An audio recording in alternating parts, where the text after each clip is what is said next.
Yes, we're live. We're live. That's great. That's great. Welcome everybody to I Am Brand New Now.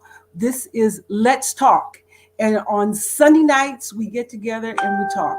We talk about all kinds of stuff. So tonight we're talking about stress, success, and food. And I'm so delighted with the guests that are joining us.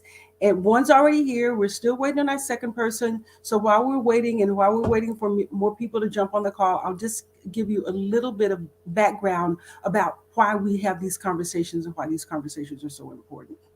Originally, this Sunday night call was called Sarah's Closet. And the reason it was called Sarah's Closet was because when I started my weight loss journey, and for those of you who don't know, and you likely don't know, over the course of my lifetime, I have gained and lost 700 pounds. And I had, yeah, 700 pounds. That's like 42 years. 42 years of gaining 50 pounds, losing 50 pounds. I mean, if you want an expert yo-yo dieter, right here. But a few years ago, I figured out something that would work for me. And what worked for me that I didn't make the connection for so many years is that I use food in the wrong way. And this is a little deeper than just, in the emotional eating that we hear about all the time, because we hear about all the time. And I knew about emotional eating. I knew about emotional eating for years and years, but it didn't matter. But soon as I really started to unpack what the purpose of food was, right? And think about why we need to eat and recognize what real hunger was, things shifted. Things shifted, and I had a brand new approach. I had a brand new approach to eating and hunger. And one of the ways that I was able to accomplish that was in Sarah's Closet. And so Sarah's was my mother, and my mother was a fashionista, like diva down all the time. And when I when I got the motivation to lose weight this last time and keep it off, it was really all about wanting to wear better clothes, wanting to wear cuter clothes. It was just how I wanted to show up, right? And it was and some people, it's health, it's diabetes, it's all of that. I didn't have high blood pressure, I didn't have diabetes, I didn't have any of that. I just wanted to look cuter. I want to do it. And I kept thinking, all right, that seems kind of shallow. It does. It seems kind of shallow. So where is that coming from? Why do I have this thing about clothes? And as I started to think about it, and my mother died when I was in my 20s, and I didn't even grow up with her. But while I was growing up, she would send me clothes for school. Mm. She would send me clothes for back to school and for special occasions. And she sewed, and I learned how to sew. And I saw, all the pictures of how special and fabulous that she looked, and it just hit me that at this particular point in my life, that my motivation through this fashion was a connection to her. It was an honor to her. And I would just go in the I mean, on the journey, as I was moving the larger sizes out, because I don't know about y'all, I had 5 sizes of clothes, right? The clothes that I bought for inspiration and for aspiration. But I would just go and I would stand in there and I would look in the closet and I would move the larger sizes out and move the smaller sizes in one at a time as I saw the scale move down. And I realized that on this journey the closet was inspiration for me. And the closet became joy for me after 42 years of it being a place of frustration, a place of frustration and anger every Monday morning because nothing fit, and that did fit didn't look good. So, so that's why this was originally called Sarah's Closet, because I was in the closet every Sunday night just telling the truth about my journey. And what happens, and I think Susan, you'll probably attest to this as we talk to you, is that over the course of time, the journey changes, right? The journey changes, the challenges change, what you look for, why it's important to you, that changes. And so now we're at a point where in my journey, and I think everybody else's journey, I'm out of the closet, right? I'm out of the closet. The closet kept me motivated. And now we're starting to have some deeper conversations, because the more I talk to people about their journey, what I hear over and over and over again, especially during this time of COVID, is stress. I'm eating because of stress. And then the other thing, I hear other things too. And success, work, career, all of that is tied to it for many people. It was tied to it for me. And then the thing that's at the end is the food. So there's some things that are constant. The stress is constant, the food is constant, and that thing in the middle that kind of toggles back and forth. So every week we have a different topic that we address, but stress and food is all connected to it. So the way that this works is just like it did, a little introduction, explain who I am and why we're doing this. I introduce our guests. We have an interactive conversation and see if we can answer questions, offer some insight, offer some breakthroughs for anybody that is in this same space. And here's the reality of it, is a lot of people are.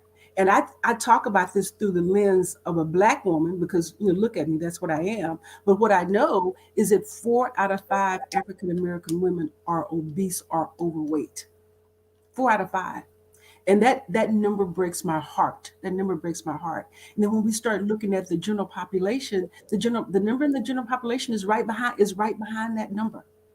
And so what we're all doing is we're all misusing food, right? There are other things that are going on in the atmosphere, but the reality is what made the change for me was when I realized the purpose of food was nutrition and nourishment, that the only problem that food will solve is hunger, and the only reason to eat is hunger.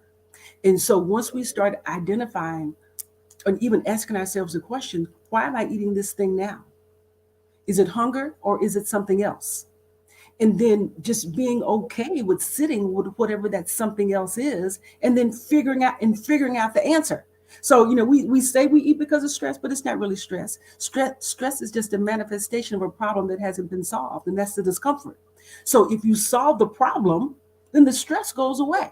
But as long as we're saying stress, stress, stress, then we still have a license to eat in any way that we want. But if we think about, all right, I'm feeling stressed because I feel uncomfortable in this situation. I feel powerless in this situation. I feel helpless in this situation. The one thing I can do is eat. And that's not it. And the thing about it is, and what's so crazy about it, and it's kind of crazy, is that none of it is conscious. It all happens unconsciously. And we have to raise our awareness. And that's what being brand new is about raising our awareness about what we eat, why we eat it, why we eat what we eat. That's what it's about. And the turnaround for me, and I hope it's a turnaround for so many other people, is when I realized that I was eating too much of the wrong thing for the wrong reasons, and I was doing it unconsciously, things started to shift. And if we just work on getting conscious and changing the reasons why we eat, right? Then we can start getting a handle on this thing. So I'm going to stop talking. I'm going to stop preaching because I could just go on with this forever and ever. And I am going to introduce our first guest tonight, Susan Dedeyan. I'm so delighted that you joined us. And before we went live, we were having a little chat. Susan and I have known each other for a very long time. We haven't seen each other for a very long time. But when we knew each other back in the day, right, we were both having our struggles with weight. Yeah. And I remember seeing Susan and see her lose the weight, and I was so proud and happy and delighted for her, while I was still trying to figure out what my journey was going to look like. And so I think it's important to have someone like Susan talk to us and share, to talk about the journey, because sometimes we make the mistake of thinking, I'm gonna, once I lose the weight, I'm set, that I don't have anything else to do. And we don't realize that it is a process. So I'm going to shut up, Susan. The floor is yours, and we're gonna rock this thing tonight. Thank you so much for being here. Oh, thank you for so much for having me. I really appreciate it. And I just hope that for those of you out there that you pull something from this that resonates to you. One little nugget, because sometimes that's all it takes. And Michelle and I knew each other over 25 years ago, which in today's world, that's a long time ago. Um, I titled my story The Long and Winding Road, My Perfectly Imperfect Journey Relationship with Weight, because that's what it's been. I was a fat kid, a very sedentary kid, and I came from a fat family. um, and that's what my framework was, basically. And I fast forward from the first time I joined Weight Watchers, I was 15. And my mom had to drop me off at the classes every Wednesday night. And I was eating liver once a week because that's what the plan was at that point. Anybody who's done Weight Watchers knows, that's what it was. And I fast forward to when I was out of college, and I decided I was going to live at home with my parents for a while, save some money, get my footing in my career. And being under my parents' roof was not good for me. I was struggling with finding who I was, who I am as this adult in transition. And I couldn't find my own voice. And I was struggling. I was gaining weight. I was struggling. I was gaining weight. And of course, I didn't know how much weight I was gaining because I wasn't weighing myself. Yes. Yes. And at about 24 years old, I decided it was time to break free. And I found my own apartment. And it was in that period before I actually moved into my apartment that I was buying the furniture and the dishes and the silverware and all that kind of stuff. And I started getting into the headspace of deciding this is my life. And when I move into this apartment, this is a new life. I'm going to make my own decisions. And I know what's best for me. And I'm going to make decisions that are healthy for me. And I just wasn't going to let anything get in my way. So when I finally moved into my place, I actually joined Weight Watchers again because I loved the program. And it was Labor Day. I was 25 years old, and I weighed in at 300 pounds. I was devastated. But at the same time, I had to talk myself through it. Not going to let this get to me. This is what it is. This is my starting point. It's time to move on. It's time to get my own life in gear. And I worked the plan. The plan worked me. And I lost about a pound and a half every week. And all the while, I was gaining confidence, determination. And after doing that for a couple of months, I joined a gym. And it was it was a gym right by where our office was at the time. And I started on the Stairmaster. And I would do 3 increments of 10 minutes and take a break in between each 10 minutes, all the while watching the sorry, those are my dogs. All the while watching the circuit training class that was going on while I was on the Stairmaster. And I really liked what I was seeing. And the people seemed fun and like they were having fun. And after I had gained enough confidence, I started taking that circuit training class. And they became my buds. They became I became a workout rat, as a gym rat, as they call us. And I started working out with this group of people, and they wanted a healthy life. So we had this commonality. And I loved it. I loved testing the bounds of my strength, my head, my competitiveness, fueling it in a different way. And I really loved it. And from there, it took me about 2.5 years to get to my goal weight, or not really my goal weight. I shouldn't say but I went from 300 pounds to 175 pounds. Wow.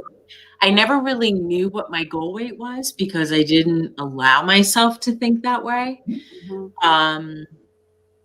And I know 175 pounds doesn't sound really thin, but I felt great. Yeah. I felt great because I was in shape, was muscular because I had been working out. Yeah. Yeah, and that number didn't, and my doctor loved where I was from, the numbers perspective of Mhm. cholesterol, sugar, all that kind of stuff. And she And was, you're tall. And Susan, you're tall. I am tall. I'm 5'8", Yeah. um, which isn't the tallest out there, but Well, it's you not know, 5'2". yeah, I'm not a little person. I'm not a little person. But my doctor was so cool with where I was. She was like, "You're healthy, and that's all that matters. Mhm. The numbers look great." So that's where I was for years, Yeah. years. And at that point, I was like a size 10, size 12. And Michelle, I felt great in my clothes. I used to be a clothes horse. Mhm. COVID has kind of changed that, but Right, I, right. I But no, have, I remember that from GMS. Shoot. yeah, I mean, at my Yeah. fattest, I had great clothes. I Right. mean, Yeah. Yeah. you know, and so my why was I want to feel great in my clothes. I want to be able to buy nice clothes. And for years I was able to do that. Um, I felt in control. I felt optimistic. A lot of really good things for a long time. Um, and then, it's been about 25 years Mhm. since I weighed 300 pounds. So I feel really good about that. Mhm. Great, Um, great stuff. Yes. Yes. yeah, I feel really Yes. good about that. It's probably the biggest accomplishment I've had, and it really has taken time, obviously, Mhm. planning, preparation, prioritizing me and Mhm. prioritizing my health, Yes. um, and doing that consistently. And I've been better at it at times than others because, Mhm. as we all know on this call and today, life gets in the way. Yeah. You know, And there are, old stuff starts creeping back in. Old well, old thoughts. stuff creeps back in, but it's like life gets in the way. There's breakups, there's health, illness, there's parents getting older, there's Mhm. pandemics, Mhm. all of these things. And so, how do I handle that? And Yeah. how do I stay on track with all of Mhm. those things kind of going on around me? Mhm. Um, and so that's what I caught. I kind of have started calling my own come to Jesus. Uh-huh. Mhm. How do I reel myself in? Because I definitely have found over the years, it's not like you lose the weight and that's it. Mhm. No. You know, it's not a black and white thing. There's a lot of gray in between. Mhm. And for me, I have my own little come to Jesus every couple of years, which is, when do I need to really regroup, get in the headspace of, okay, Susan, what are you doing well? What are you not doing so well? Mhm. What's getting in the way? What's how are you sabotaging Right. yourself? Right. And journaling all of that for a while and then kind of getting myself back on the road.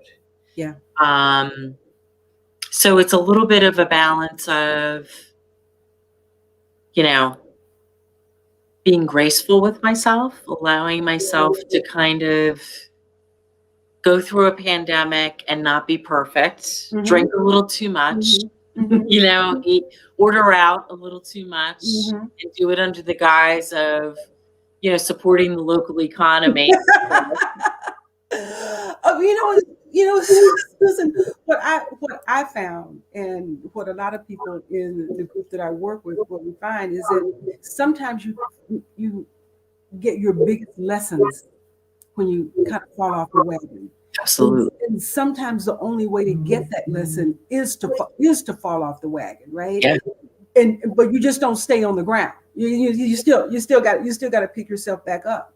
And when you start talking about COVID, one of the things that I hit me was that COVID, all this stuff started to happen with COVID. I was still very new in my weight loss journey. And I'll always be new if I'm talking to you because you've done it 25 years. But I heard all the people talking about, I'm stressed. I don't know what I'm going to do. I'm eating more. We're just in the house. There is an echo. I don't know what that is. We're, I'm what am I going to do? I'm gaining weight. I'm just going from the sofa to the refrigerator. And I listened to all of this and I thought to myself, I can't do it. You know, I can't do it. I have worked too hard. And there are people that are going to come out of COVID that are going to gain weight. There are going to be people that come out of COVID that are going to lose weight. There are going to be people that come out of COVID that are going to be the same size. And in my mind, the only difference between any of those three people were the stories that they told themselves about what they were going to be at the end of this pandemic. Yeah. And the story for me was that this is an opportunity for me to really be in control of my life. Right? This is Mhm. this is an opportunity for me to put the line in the sand to prove to myself that this is real. Right? Yeah. To prove to myself that I'm not going back up on the yo-yo because I had done it for so long, the up and down, the up and down. I started to get nervous that maybe, I mean, in all transparency, that this brand new this program that I had developed, what if it's not really real? What if it doesn't really work, right? Uh, and so I had to look at it and think, okay, I just need to take all this stuff and just apply it to myself. And at the end of not even at the end of COVID, but at the end of my 90 days, and I felt it. I mean, I just like really felt it. I was like, you know, I got some COVID confidence, right? This is real. No, it is. It is a thing. That these steps do work, right? This is real. And so, I think we have moments every day where we have an opportunity to reprove ourselves, to prove that it's real. Because I don't know about you, but as soon as something comes up, right, as soon as you make a decision, okay, let's say I'm not gonna eat meat on Mondays, right? Somebody shows up with a fabulous meatloaf, right? Or you say, I'm not going to eat sweets. Somebody comes over and says, "Oh, I baked this pie for you." Something comes up to challenge your decision, just to see if are you real about this, right? Does your word to yourself mean anything to you? Because here I got something for you. And then after you feel, I found it's like after I work through it, right? After you build the muscle of working through, you know the, how real is it? It gets stronger, right? It gets stronger as you build the muscle. And the sabotaging, even like the sabotaging that you think other people are trying to do, is all in your head, right? Well, I don't eat sweets. Why did you bring donuts home? I'm on this diet, right? But at some point it doesn't even matter. You can bring the whole Krispy Kreme shop in here. It won't even matter. You just get that convicted. You get that strong in the space. But that doesn't happen over time. That takes some work. That takes building the muscle.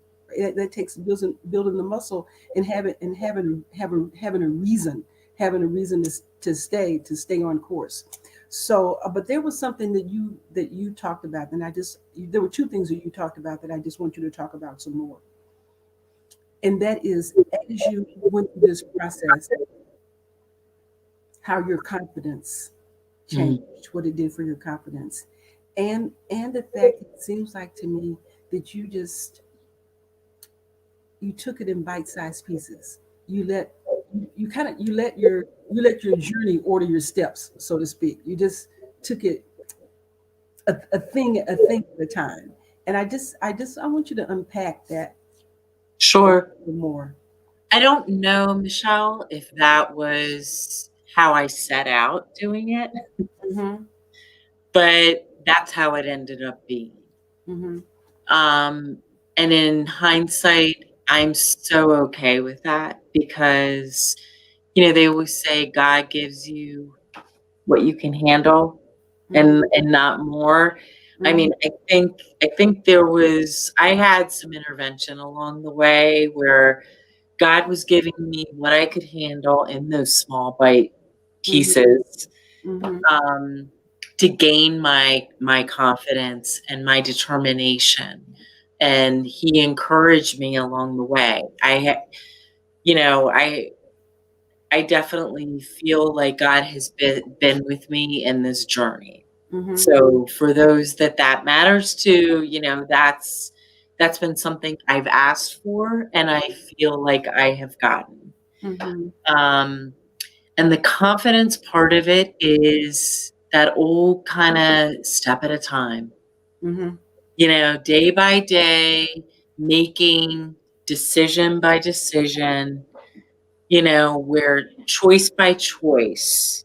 Um, and I feel like I'm in a little bit of that right now because not that I was off the rails during COVID, I wasn't, but I definitely after a certain point realized I was self-medicating Mm-hmm. Mm-hmm. with my own little cocktail hours Mm-hmm. and ordering out too much for me, Mm-hmm. 'cause I'm not an order out kind of person. I never have been, but I was ordering out a little too much and it was catching up with me. Yeah. Yeah. And that kind of day by day now, I'm working through that and making choices and celebrating the little successes. Yes. Yes. Um, and allowing myself the grace of last year was a big nut. I mean, we've never gone through that. And I came through it in a way that I felt very grateful for, Mm-hmm. as opposed to I know a lot of people, but there were some incidents along the way. I don't know how else Right. to say it. Right. Um, Right. Right. Right. Right. So,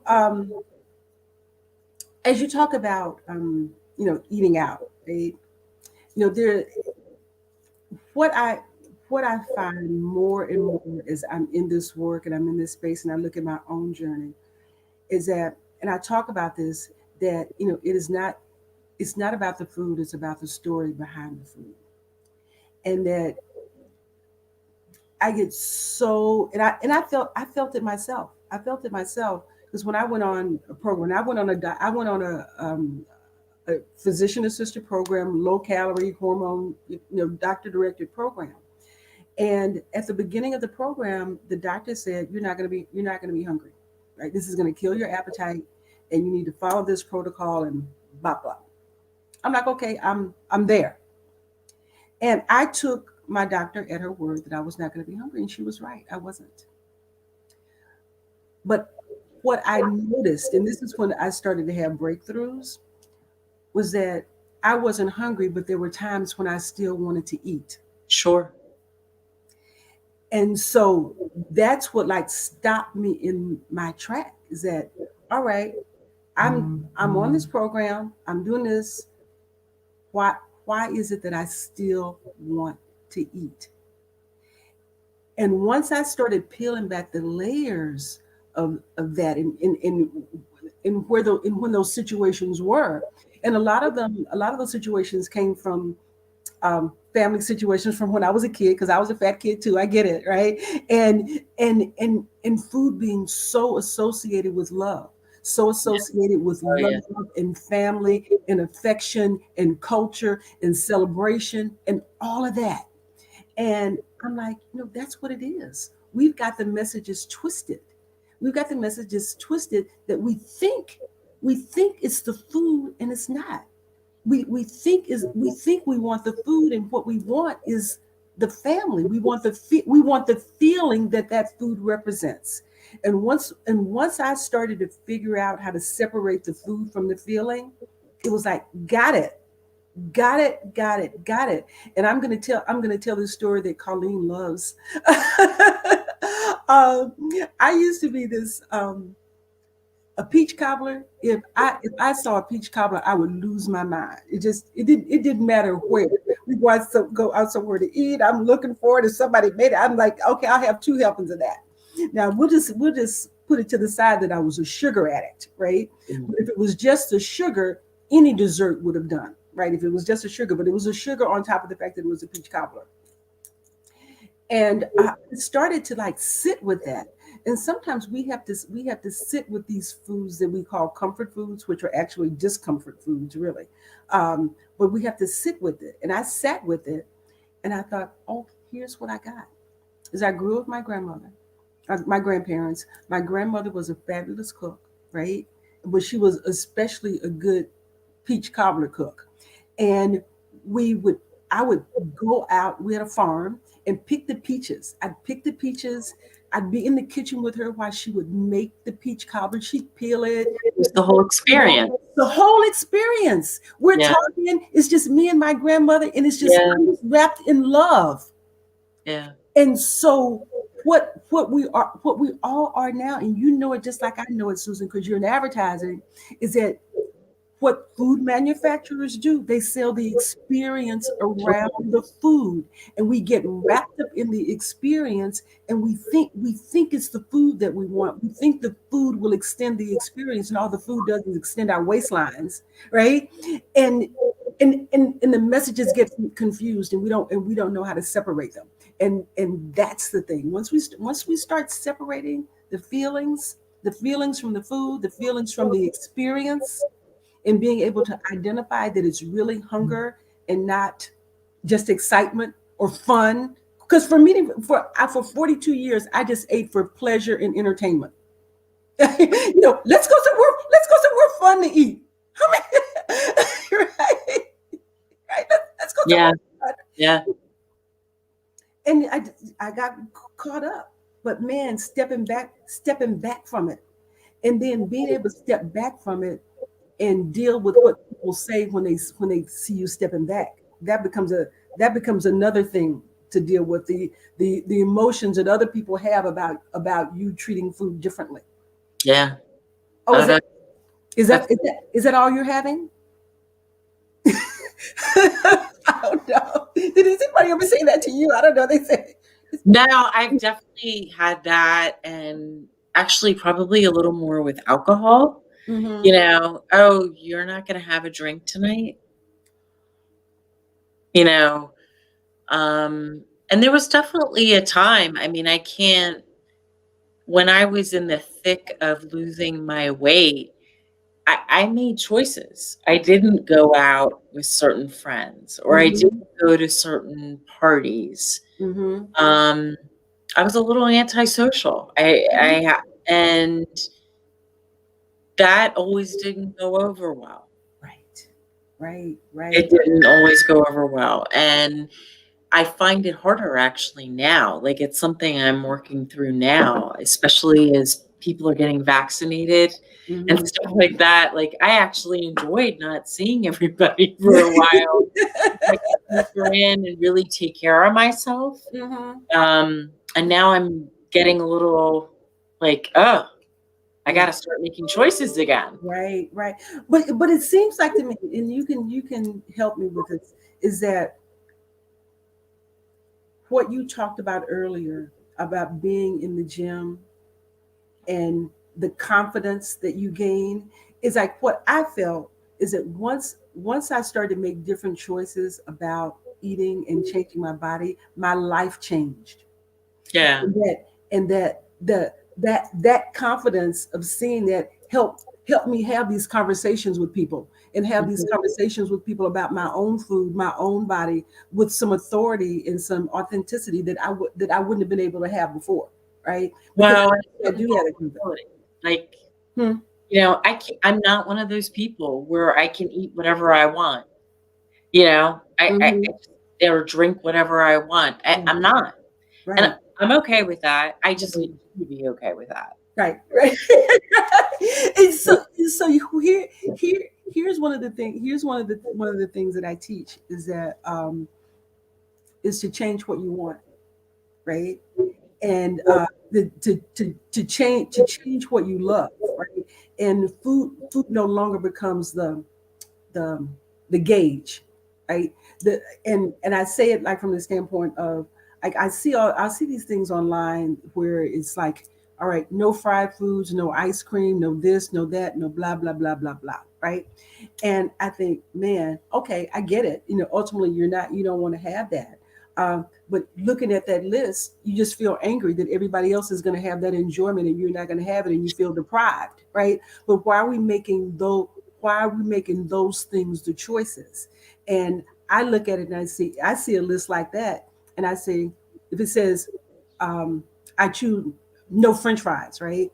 I I don't see that. What I see is, oh, fine in a fabulous dress, right? This says no hamburgers. I see hips that fit into the jeans that I want to wear. So it's the flip is what you're choosing is you're not that you're not choosing that food. What you're choosing is the other thing. That's the choice. The Mhm. result the result that you want. And Sure. so that becomes the barometer. That becomes the thing that I love. I love this, not the food. So, but it's subtle. But when you're fighting all these things that are coming at you, we need every tool in our toolbox that's available. So I just want to do a quick check. Colin, do we have any questions? We have any feedback? We have anything that you want to share with us right now? I have a question. My question is to both, Michelle and Susan. Because you both say that when you were young, you had the weight issues. So how much can you contribute that to emotional eating? Mm. I, for me, I think a lot of it was. I mean, I don't know what the percentage is, but a significant part was. And my whole family struggles with weight, whatever you want to call it. Um, and but for me specifically, a lot of it was emotional. I stuffed my emotions with food. I shoved it down, so to speak. Um,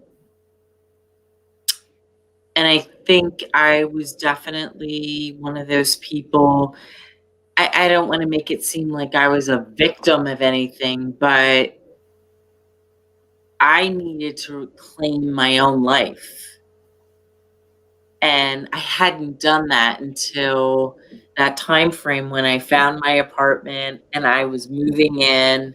And I was like, okay, when I move into this apartment, it's a clean slate. Mm-hmm. You know, Mm-hmm. I had not done that until that point at being 25 years old. Mm-hmm. Um, but emotional eating, it's a significant part of it. And it still is today. I mean, I can't claim that all of those things are solved. When I least expect it, sometimes they rear their ugly head. Um, but I think I have tools in my tool chest, as you mentioned, Michelle, that help me acknowledge it, recognize it, acknowledge it, and then address it. Yeah. Yeah. Yeah. And that I think that acknowledging it, and then what you say, acknowledging it, Acknowledging it, addressing it. acknowledging it and adjusting it is key, because here's what's so I think insidious about it is that the emotions do jump up and say, hey, I'm angry, I'm angry, I'm gonna go eat, a half gallon of ice cream. It doesn't happen like that. What happens is that you're just going along with your life. Something happens that throws you a curveball, and you feel this thing that says, I think I want some ice cream. And it's not even good. it's this other thing that has happened.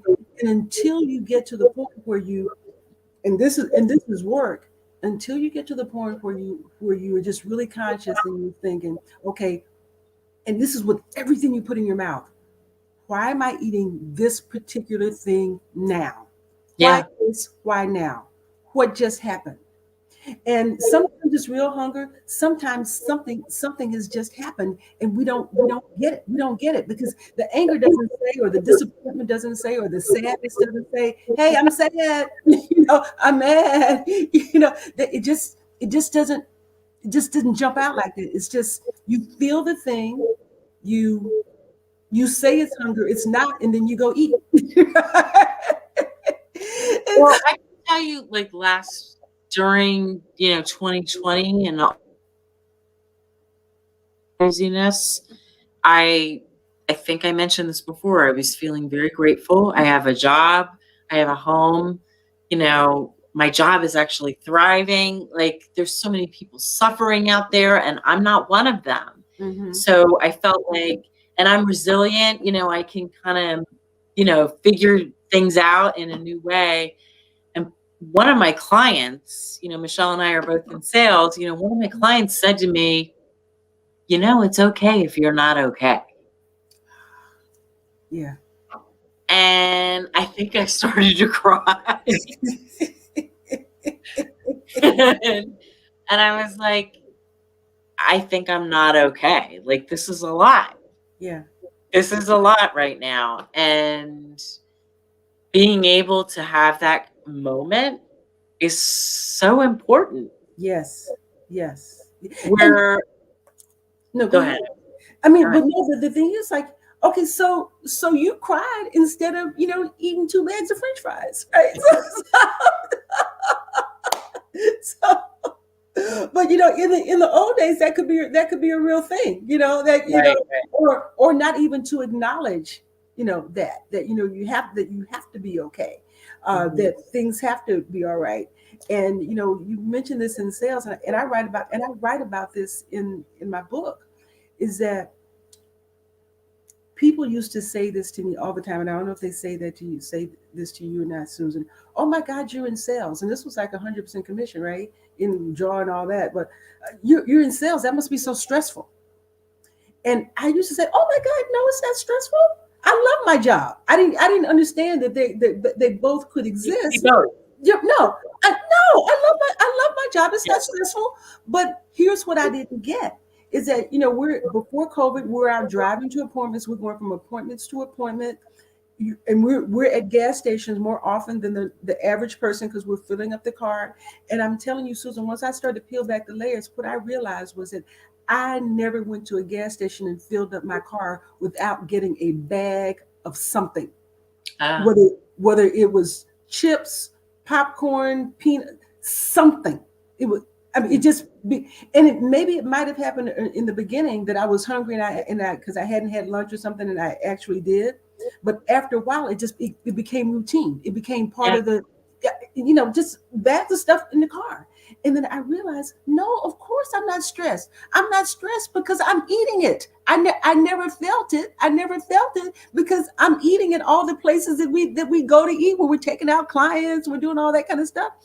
No, I'm not stressed at all, because I never let myself feel it. Right, right. And that was such an eye opener for me. I mean, that was just like, what? Oh my gosh.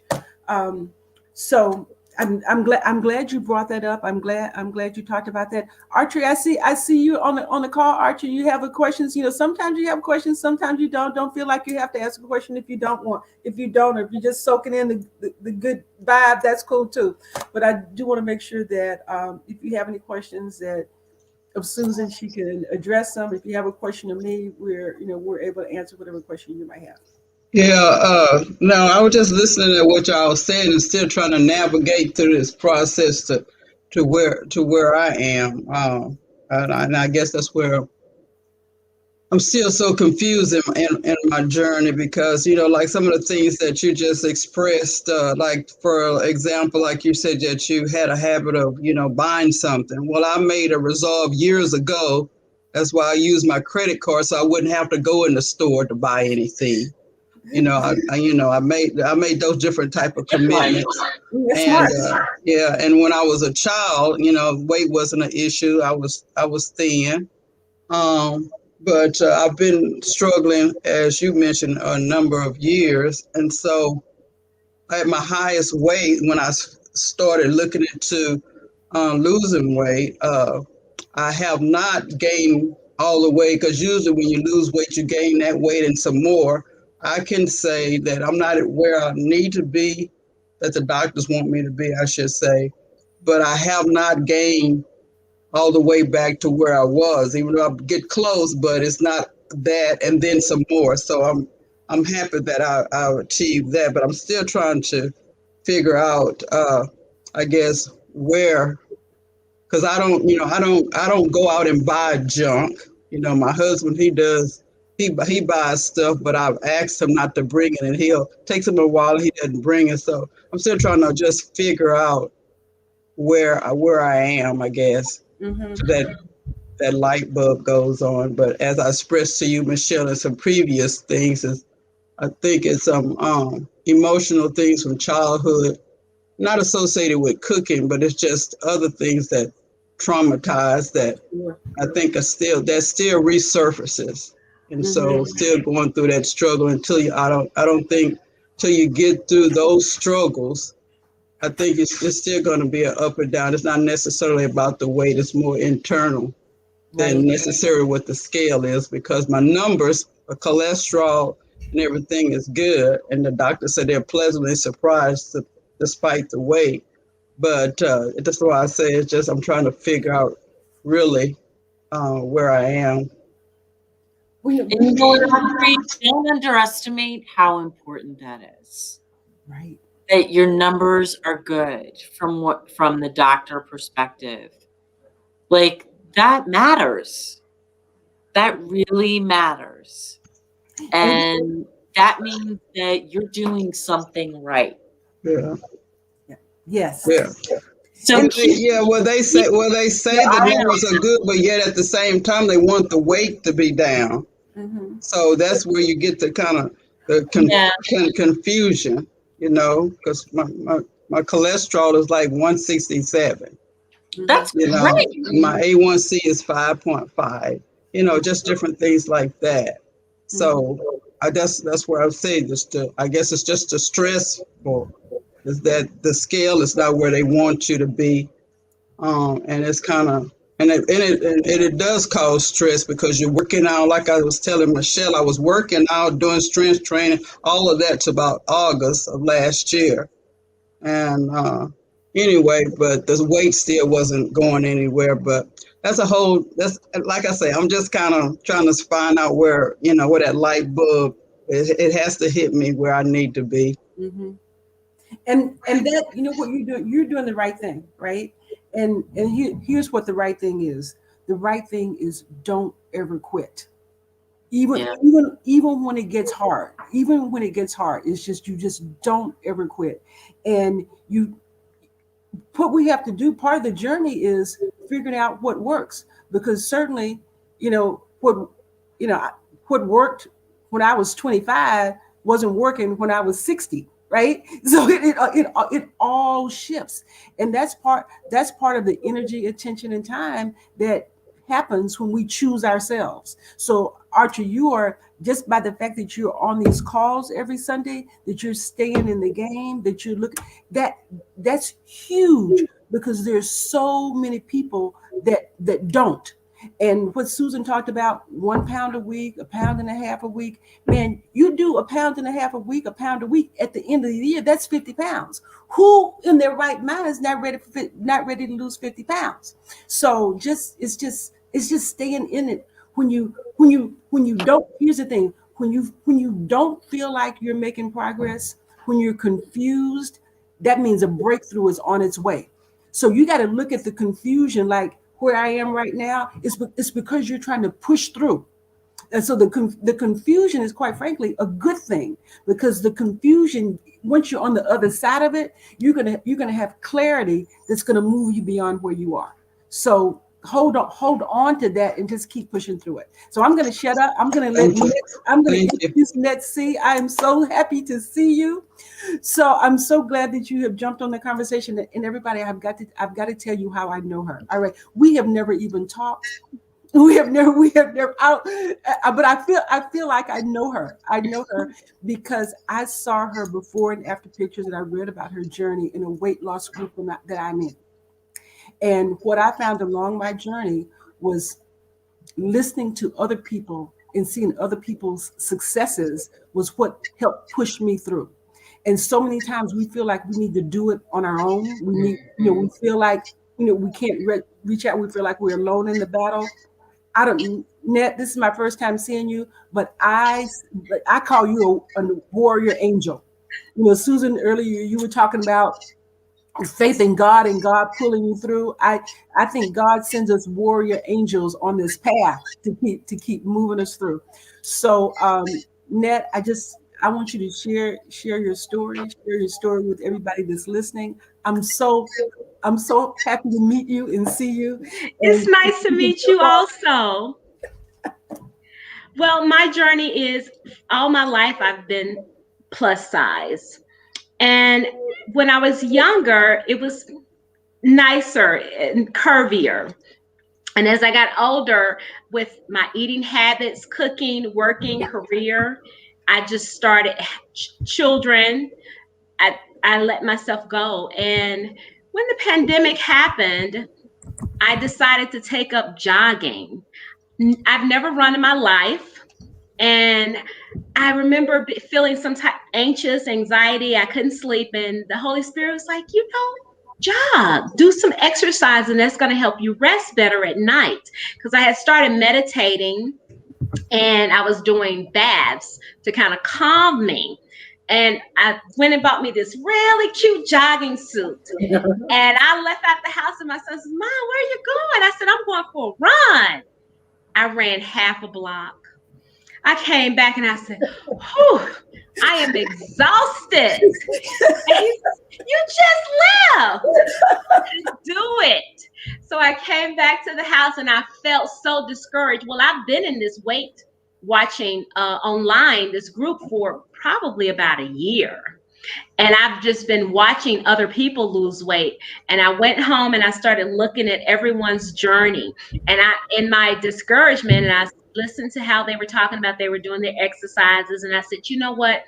I'm going to do this on my own path and my own speed. So I left the house the next day and I said, okay, my first goal is to walk a half a mile.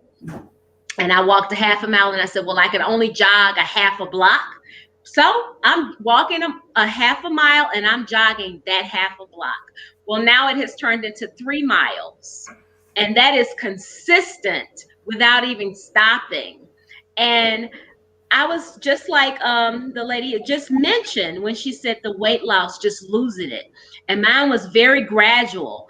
And it was, my average was maybe about 3 pounds a month, 3.5 pounds a month. But by the end of the year, it's turned into 50, 60 pounds. And I noticed my body, I started to shed it off. Well, same here. I'm in my 40s. It was harder for me to lose weight, much harder than it was in my 20s.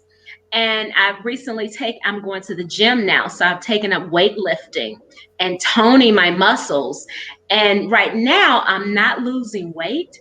But if you look at the way my body is being sculptured, it's just sculpturing my body as if I'm losing weight. But I've changed my eating habits. I am a cooker. I love to cook. I love feeding my family. I love baking desserts. But now I'm baking my chicken, fish. I just changed those patterns. And I'm not even cooking desserts at all anymore now. Mm-hmm. So it's something just totally different for me and my family. And for me, it was more spiritual and mental for me. So I just found myself in the morning times, I would go into prayer, meditating, making sure that my mind was clean, pure, relaxed. And those coping skills have really helped me not to be emotional in my eating. I'm way more conscious now than before, because when I feel that anxiety, when I feel that stress, I said, okay, let me do this in a different way. Let me breathe. Let me read something positive. And even in my thought pattern, I changed my thought pattern. You're not losing weight to, girl, you look great. You're not losing weight, but girl, what you've lost is more than enough. Yes. So the way I communicate with myself is even different. Yes. It's not condemning myself. It's not, oh, woe is me. It's, what you've done is enough, and I know that you have more in you. Yes. So let's work with that process. Oh, it's not working for you this week. Well, next week we're gonna set a new goal. Yeah. And this is how I'm communicating with myself, enlightening myself, encouraging myself, and being very conscious of the way that I speak to me, which has also changed the way that I'm speaking to others. Yes. Yes. So right now I do journal, and journaling has helped me tremendously. I've always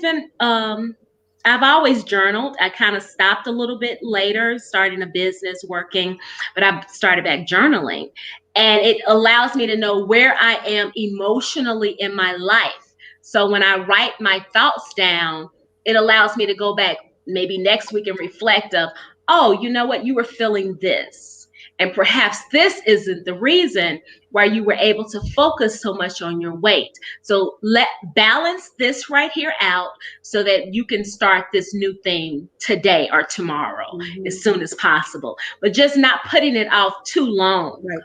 Right. You know, I'm so happy to hear you talk about journaling. And the reason that I'm happy to hear you talk about journaling is that in my program, in my brand new program, we go through each week the letters of being brand new. And D is drink, sleep, and write. Yes. And when I talk about drink, sleep, and write, you know, I have to talk about myself, because I think about all the years I did all the different diet plans, right? Every program that all said drink 8 glasses of water, get 8 hours of sleep, and journal. I never did any of those things. The very first thing I did, and I think a lot of people do, was I was straight to, what can I eat? What can I have to eat? What can I not have to eat?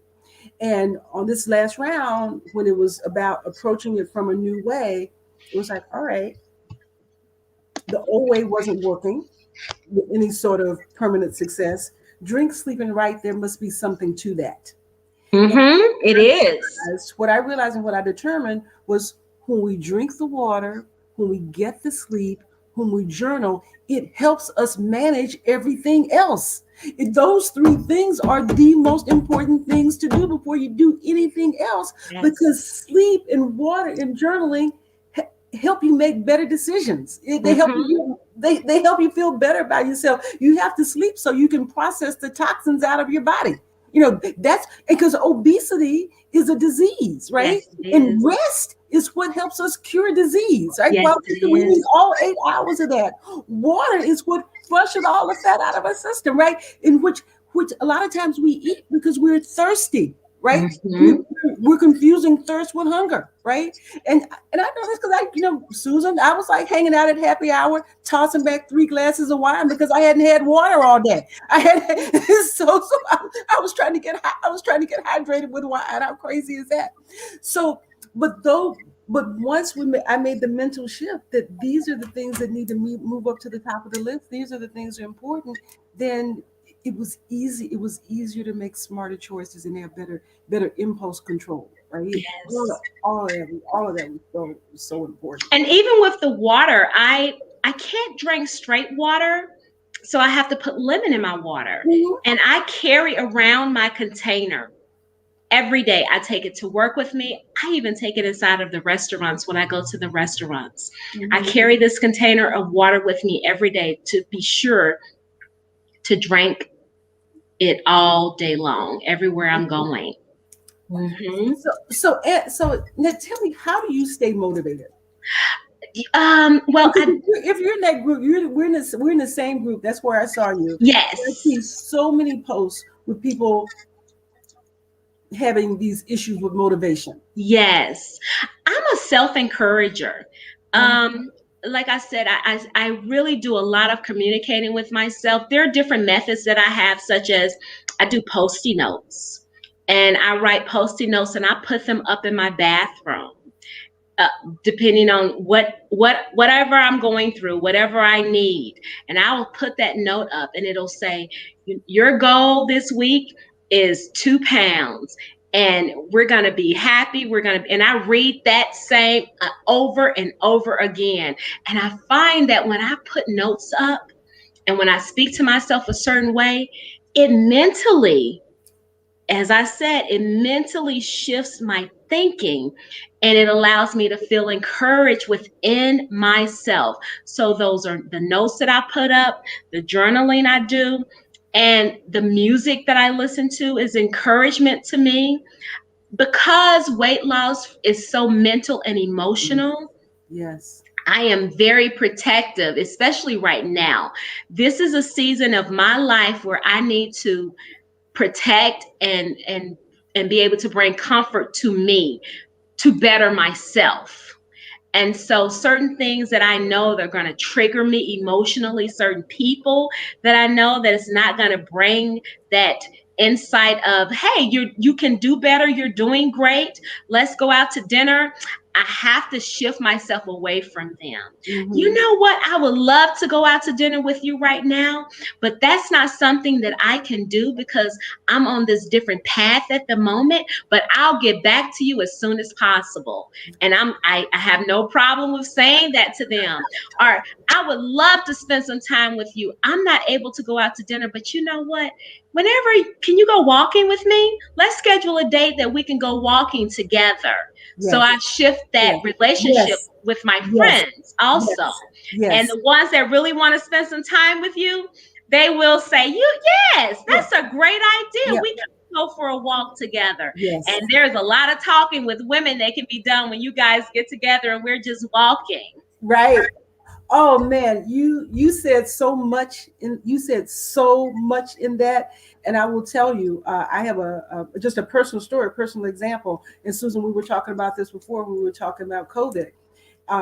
When I decided, the way that I got that COVID confidence that I was telling you about, when I decided that I was going to determine my own story, my own COVID story, I called a friend of mine that lived in Texas, and we were friends like years ago, and we were still friends, but not as close as we had been because we were apart. And she had kids, and life got in the way. So I called her, and because she'd been here to visit, I'm like, Didi, I want to walk every day. Would you walk with me? And she said, bet. Yep.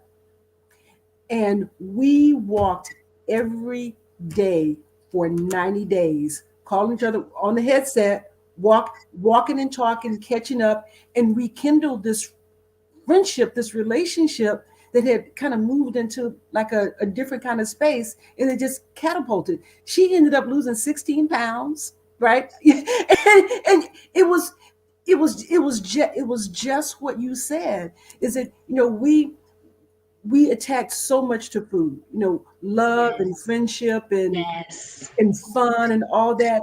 And sometimes food is a connector and sometimes it's a barrier, Yes. right? And you said something about COVID also. For me, because we were all practicing social distance, I took that as a time, you know what? This is a time for me. And I'm going to learn how to enjoy my own presence, my own company. And that's what I would do when I was going out walking. Oh man, yeah, love that, love that. There was something else that you said too that I want to jump on.